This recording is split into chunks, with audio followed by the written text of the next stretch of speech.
লালটা তো খুব সুন্দর ফুল। হায় রে 14 ফেব্রুয়ারি, আজকের এই দিন বুঝি প্রিয়জনের প্রতি ভালোবাসা প্রকাশের এক অনন্য সুযোগ। আজ ভালোবাসা দিবস, কিন্তু আমি মনে করি এটা বেহায়া দিবস। এটা সুন্দর আছে। আচ্ছা এটা কি কাটো দুইটা জায়গায় ওটাই সুন্দর এই ফুল সুন্দর বলে এটা সুন্দর। আচ্ছা এটা লো এটা না এটাই সুন্দর আছে ভাইয়া, এটাই নাও। প্রথম সুন্দরটা আজ ওটা ভালো লাগে। আমার রেডি বন্ধ এটা যার কাছে নিয়ে যাবা ওটা লইয়া গেতে গেতে থাকতো জোরে গেতো। আমি তো প্রথম ওটাই দিছি, একা ওটা ভালো না, এটা ভালো। লাল ফুল কত করে আপু? 30 টাকা। 30 টাকা। আর সাদাটা? ভাই ভিডিও করেন না। সাদাটা কত? ভাই এটা ভিডিও করে না, জিরো ভিডিও করে না, বেটা ভিডিও কল দিছি। তা ওই গোলাপটাই লেগে গেল, এটা পরে যাব। এগুলা কোথা থেকে আনেন আপু?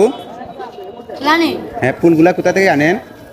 ঢাকা থেকে। কি ভিডিও হইছে না, ভিডিও কল হইছে। ভিডিও কল হচ্ছে। ভিডিও করলে সমস্যা? ভিডিও কল কেন আপু?